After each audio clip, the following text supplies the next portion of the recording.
Continue to bring you the top feeds, live stories, and of course, when breaking news happens, you know we have you covered right here on Live Now. I do want to show you a look here at Capitol Hill. The podium is set up, so we may be hearing from some congressional Senate Republicans and Democrats coming up in just a moment. But new this hour that we want to bring to you, we're getting new sound from President Trump coming straight from the National Day of Prayer. And, well, President Trump had some remarks for it. He was asked how the service was, and, well, this is what he said. We'll tell you a little bit more about it on the back end. Mr. President, what did you think of the sermon? What did you think of the sermon? What did you think of the What did you think of the sermon? What did you think? Did you like it? Did you find it exciting? Not too exciting, was it? I didn't think it was a good service, no. Thank you very much. Thank you, Press. Thank you, Press. They could do much better. All right, so he said they could do much better, and it comes after the remarks here from the bishop from earlier today. Bishop Budd was asking President Trump at the service to protect gay, lesbian, transgender children, illegal immigrants, and people who pick our crops and clean our office buildings during a prayer service at the National Cathedral. And so those were the remarks and statement by President Trump coming back to the White House. Let's just listen to a little bit here of the service from earlier, and you will see again the reaction from President Trump. And together in a free society, it is the solid rock, as Jesus said, in this case, upon which to build a nation. It is not conformity. It is not victory. It is not polite weariness or passivity born of exhaustion. Unity is not partisan. Rather, unity is a way of being with one another, that it encompasses and respects our differences, that teaches us to hold multiple perspectives and life experiences as valid and worthy of respect, that enables us in our communities and in the halls of power to genuinely care for one another, even when we disagree. Those across our country who dedicate their lives or who volunteer to help others in times of natural disaster, often at great risk to themselves, never ask those they are helping for whom they voted in a past election or what positions they hold on a particular issue. And we are at our best when we follow their example. For unity, at times, is sacrificial in the way that love is sacrificial, a giving of ourselves for the sake of another. In his Sermon on the Mount, Jesus of Nazareth exhorts us to love not only our neighbors, but to love our enemies, and to pray for those who persecute us, to be merciful as our God is merciful, to forgive others as God forgives us. And Jesus went out of his way to welcome those whom his society deemed as outcasts. Now, I grant you that unity in this broad, expansive sense it's aspirational, and it's a lot to pray for. It's a big ask of our God, worthy of the best of who we are and who we can be. But there isn't much to be gained by our prayers if we act in ways that further deepen the divisions among us. Our scriptures are quite clear about this, that God is never impressed with prayers when actions are not informed by them. Nor does God spare us from the consequences of our deeds, which always, in the end, matter more than the words we pray. Those of us gathered here in the cathedral, we are not naive about the realities of politics, when power and wealth and competing interests are at stake, when views of what America should be are in conflict, when there are strong opinions across a spectrum of possibilities and starkly different understandings of what the right course of action is, there will be winners and losers when votes are cast, decisions made that set the course of public policy and the prioritization of resources. It goes without saying that in a democracy, not everyone's particular hopes and dreams can be realized in a given legislative session or a presidential term, not even in a generation. Which is to say, not everyone's specific prayers, for those of us who are people of prayer, not everyone's prayers will be answered in the way we would like. But for some, the loss of their hopes and dreams will be far more than political defeat, but instead a loss of equality and dignity and their livelihoods. Given this, then, is true unity among us even possible? And why should we care about it? Well, I hope we care. I hope we care. Because the culture of contempt that has become normalized in this country threatens to destroy us. We are all bombarded daily with messages from what sociologists now call the outrage industrial complex. Some of that driven by external forces whose interests are furthered by a polarized America. Contempt fuels political campaigns and social media, and many profit from that. But it's a worrisome, it's a dangerous way to lead a country. I'm a person of faith, surrounded by people of faith. And with God's help, I believe that unity in this country is possible.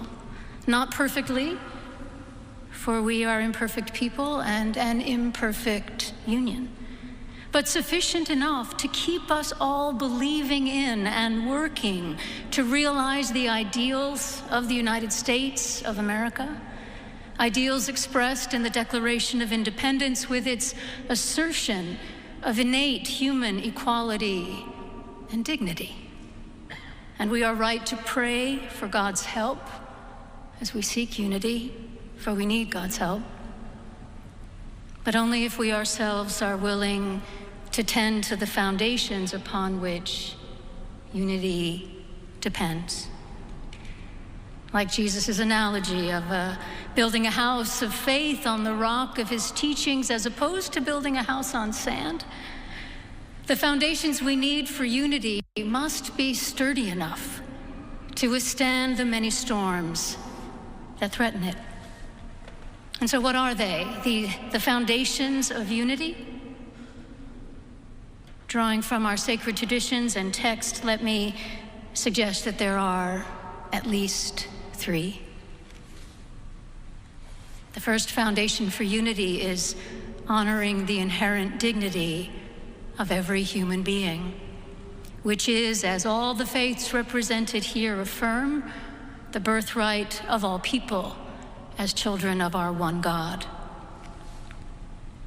In public discourse, honoring each other's dignity means refusing to mock or discount or demonize those with whom we differ, choosing instead to respectfully debate our differences, and whenever possible, to seek common ground. And if common ground is not possible, dignity demands that we remain true to our convictions without contempt for those who hold convictions of their own.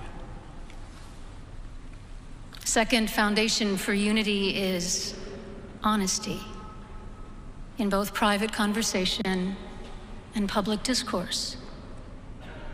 If we're not willing to be honest, there's no use in praying for unity, because our actions work against the prayers themselves. We might, for a time, experience a false sense of unity among some, but not the sturdier, broader unity that we need to address the challenges that we face.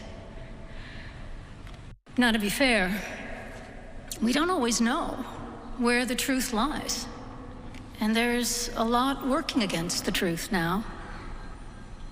But when we do know, when we know what is true, it's incumbent upon us to speak the truth, even when, especially when, it costs us. And the third and last foundation I'll mention today is, foundation for unity is humility, which we all need, because we are all fallible human beings. We make mistakes. We say and do things that we later regret. We have our blind spots and our biases, and perhaps we are most dangerous to ourselves and others when we are persuaded without a doubt that we are absolutely right and someone else is absolutely wrong. Because then we are just a few steps from labeling ourselves as the good people versus the bad people. And the truth is that we're all people. We're both capable of good and bad. Alexander Solzhenitsyn once astutely observed that the line separating good and evil passes not through states, not between classes, nor between political parties, but right through every human heart, through all human hearts. And the more we realize this, the more room we have within ourselves for humility and openness to one another across our differences, because in fact we are more like one another than we realize, and we need each other. Unity is relatively easy to pray for on occasions of great solemnity. It's a lot harder to realize when we're dealing with real differences in our private lives and in the public arena. But without unity, we're building our nation's house on sand. And with a commitment to unity that incorporates diversity and transcends disagreement, and with the solid foundations of dignity, honesty, and humility that such unity requires, we can do our part and in our time to realize the ideals and the dream of America.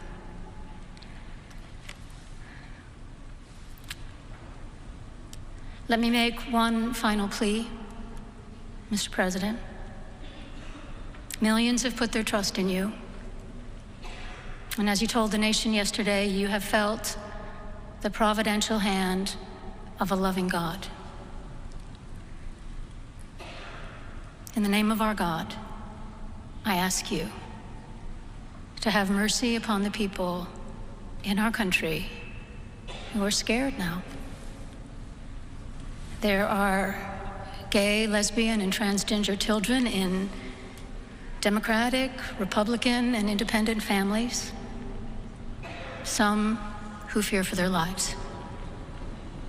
And the people who pick our crops and clean our office buildings, who labor in poultry farms and meat packing plants, who wash the dishes after we eat in restaurants and work the night shifts in hospitals, they may not be citizens or have the proper documentation, but the vast majority of immigrants are not criminals. They pay taxes and are good neighbors. They are faithful members of our churches and mosques, synagogues, wadara, and temples.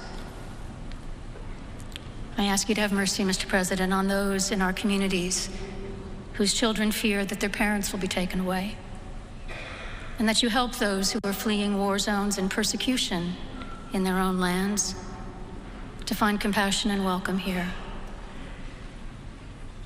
Our God teaches us that we are to be merciful to the stranger. for we were all once strangers in this land.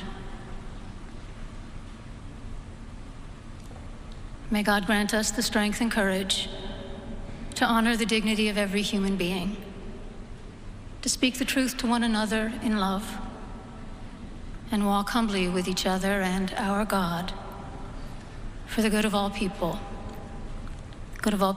in this nation and the world. Amen.